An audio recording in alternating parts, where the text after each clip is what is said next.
ഫാത്തിമ ബീവി ലോകത്തോട് വിട പറയാൻ പോകുമ്പോ ഫാത്തിമ റളിയല്ലാഹു അൻഹ കരഞ്ഞ നേരം നമുക്ക് ഓർമ്മയുണ്ടാകും ആ സംഭവം.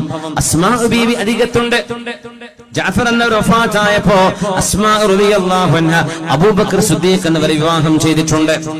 മഹദി റളിയല്ലാഹു തആല അൻഹ ഫാത്തിമ ബീവി റളിയല്ലാഹു അൻഹ പിതാവായ നമ്മുടെ ഹബീബായ അഷ്റഫുൽ ഖൽഖ് റസൂലുള്ളാഹി സ്വല്ലല്ലാഹു അലൈഹി വസല്ലം വഫാത്തായി 6 മാസം കഴിഞ്ഞ് ലോകത്തോട് വിട പറയുകയാണ്. ഫാത്തിമ ബീവി ലോകത്തോട് വിട പറയുമ്പോ ബീവിക്ക് വയസ്സ് 20 ആണെന്ന് നമ്മൾ ഓർക്കണം. 20 വയസ്സ്, 20ാമത്തെ വയസ്സിലാണ് മരിക്കുന്നത്. അഷ്റഫുൽ ഖൽഖിന്റെ അരികത്തേക്ക് ഹബീബിന്റെ വഫാത്തിന് ശേഷം ആദ്യം വരുന്നത് മോളെ നിങ്ങളാണ്, മോളെ അൻതി അവ്വലു അഹ്ലി ലഹാഖൻ ബി. ഹബീബായ നബി തങ്ങൾ വഫാത്തായി വഫാത്ത് ആവാനുള്ള കിടത്തം കിടന്നപ്പോ ആ മരണശയ്യയിൽ കിടക്കുമ്പോൾ ബീവിയോട് ഫാത്തിമയോട് റളിയല്ലാഹു അൻഹയോട് ചെവിയിൽ ചെന്നൊരു മന്ത്രിച്ചിട്ടുണ്ട്, ഒരു സ്വകാര്യം പറഞ്ഞിട്ടുണ്ട്. ആ സ്വകാര്യം കേട്ടപ്പോൾ ബീവി കരയുകയും പിന്നീട് ഒരു സ്വകാര്യം പറഞ്ഞപ്പോൾ ബീവി ചിരിക്കുകയും ചെയ്തിട്ടുണ്ട്. ആയിഷ ബീവി റളിയല്ലാഹു അൻഹ ചോദിച്ചു, മോളെ ഫാത്തിമ. ആയിഷ ബീവി ഫാത്തിമ റളിയല്ലാഹു അൻഹ കേളാമയാണ്, അല്ലെങ്കിൽ ഉമ്മയുടെ സ്ഥാനത്താണ്. പക്ഷെ ആ ആയിഷ ബീവി ഫാത്തിമ ബീവിയെക്കാളും 2 വയസ്സ് താഴെയാണ്. ഫാത്തിമ ബീവി ആയിഷ ബീവിയെക്കാളും വയസ്സുകൊണ്ട് മുതിർന്നവരാണ്. പക്ഷെ ആയിഷ ബീവിയെ ഉമ്മ എന്നാണ് വിളിക്കുക. അത് ഹബീബിന്റെ ഭാര്യയായതുകൊണ്ട് സല്ലല്ലാഹു അലൈഹി വസല്ലം ആയിഷ ബീവി ചോദിച്ചു, ഫാത്തിമ എന്താണ് ഹബീബ് നിങ്ങളോട് പറഞ്ഞത്? ഫാത്തിമ റളിയല്ലാഹു അൻഹ പറഞ്ഞു, അത് റസൂലുള്ളാഹി എന്നോട് സ്വകാര്യം പറഞ്ഞതല്ലേ.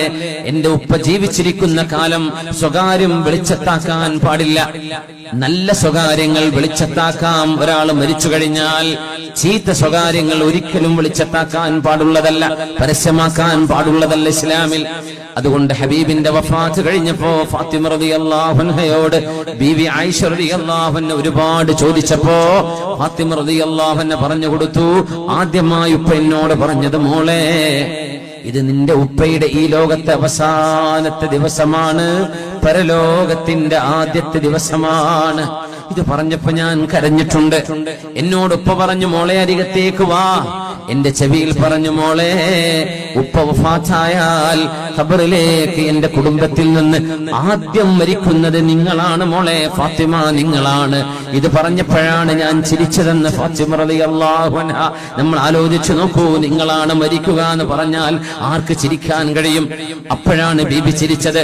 ആ ചിരി കഴിഞ്ഞതിന് ശേഷം ഫാത്തിമ റളിയല്ലാഹു അൻഹ 6 മാസം കഴിഞ്ഞ് മരണത്തിന്റെ ഏതാനും സെക്കൻഡുകൾക്ക് മുമ്പാണ് ചിരിച്ചത് എന്നാണ് ചരിത്രം. അതിനിടയിൽ ചിരിച്ചില്ല. ഉപ്പയുടെ മരണം കഴിഞ്ഞ സങ്കടത്തിൽ ഫാത്തിമ റളിയല്ലാഹു അൻഹ രോഗശയ്യയിൽ കിടക്കുമ്പോൾ തൊട്ടരികത്തുണ്ട് അസ്മാ ബിൻത് ഉമൈസ് റളിയല്ലാഹു അൻഹ.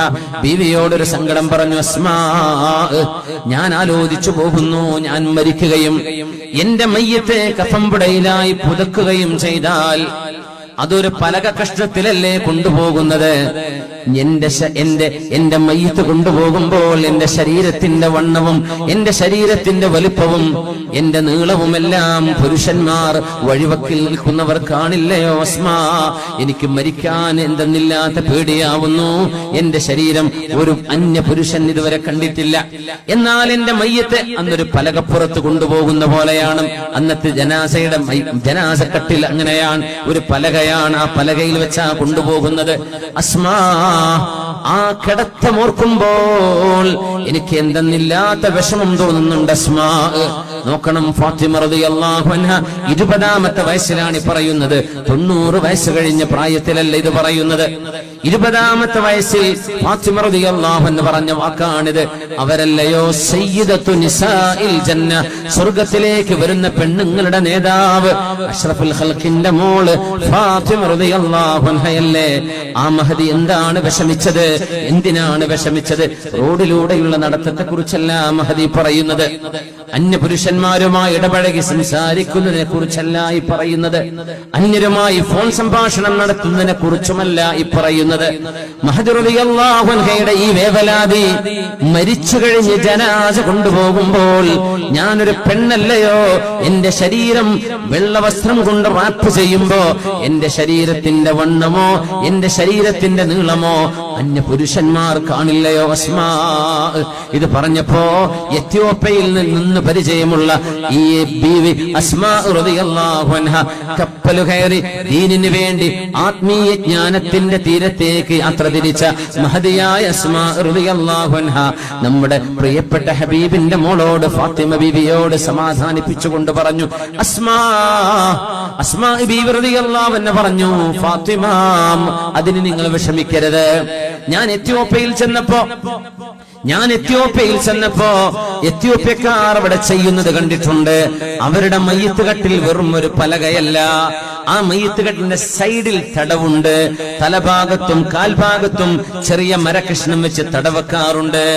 ഞാനൊന്ന് കാണിച്ചു തരാമെന്ന് പറഞ്ഞ് ഈത്തപ്പന തടിയുടെ ഈർന്നു വെച്ച പലകകൾ കൊണ്ടുവന്ന് നമ്മൾ ഇന്ന് നമ്മുടെ മസ്ജിദുകളിൽ കാണുന്ന മയ്യത്ത് കട്ടിൽ പോലോത്തൊരു മയ്യത്ത് കട്ടിൽ മഹദിയായ അസ്മാ റളിയല്ലാഹു അൻഹ ഫാത്തിമ ബീവിക്ക് മുമ്പിൽ വെച്ച് കാണിച്ചു കൊടുത്തു. ഫാത്തിമ, നിങ്ങളുടെ മയ്യത്ത് ഇവിടെ കിടത്തുകയും അവര് രോഗിയായി കിടക്കാൻ മരണത്തിലേക്കുള്ള യാത്രയാണ്, ഹബീബ് ഉടനെ വരുമെന്ന് പറഞ്ഞതാണ്. അതുകൊണ്ട് ഫാത്തിമ റളിയല്ലാഹു അൻഹ ഉറപ്പിച്ചു, ആ രോഗശയിൽ കിടക്കുന്ന കിടത്തം ഇനി മരണത്തിലേക്കുള്ള യാത്രയാണെന്ന് ശരിക്ക് കാണിച്ചു കൊടുത്തു.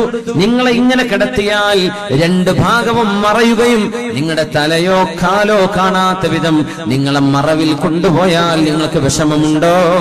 ഇത് പറഞ്ഞപ്പോഴാണ് അൽ ആന ത്വാബ ഖൽബി, ഇപ്പോഴാണ് എനിക്ക് സമാധാനമായത് അസ്മാ വതബസ്സമത്. അപ്പോഴാണ് ബീവി അന്ന് നബി തങ്ങളുടെ മുമ്പിൽ ചിരിച്ച ചിരിക്ക് ശേഷം ഫാത്തിമ റളിയല്ലാഹു അൻഹ പുഞ്ചിരിച്ചത് തന്റെ ശരീരം മരണത്തിന് ശേഷവും ഒരാളും കാണില്ലല്ലോ എന്ന് അസ്മാ ബിൻത് ഉമൈസ് റളിയല്ലാഹു അൻഹ കാണിച്ചു കൊടുത്തപ്പോഴാണ്.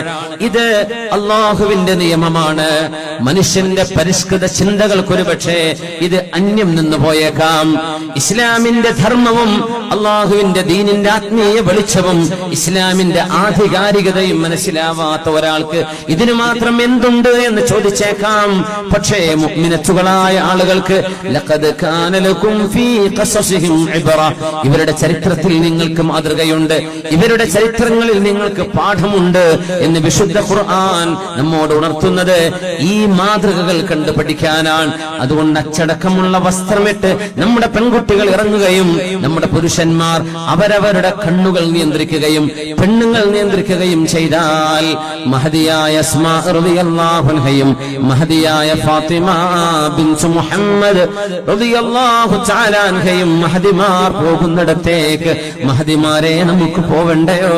അഷ്റഫുൽ ഖൽഖിന്റെ സ്വഹാബിമാർ പോകുന്ന സ്വർഗ്ഗലോകത്തേക്ക് സഹോദരങ്ങളെ നമുക്ക് പോവണ്ടയോ? അതിനധ്വാനിക്കേണ്ടതുണ്ട്.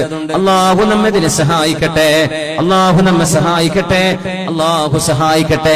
നമ്മൾ صلوا على النبي محمد وآله اللهم صل على سيدنا محمد وعلى آل سيدنا محمد وبارك وسلم عليه.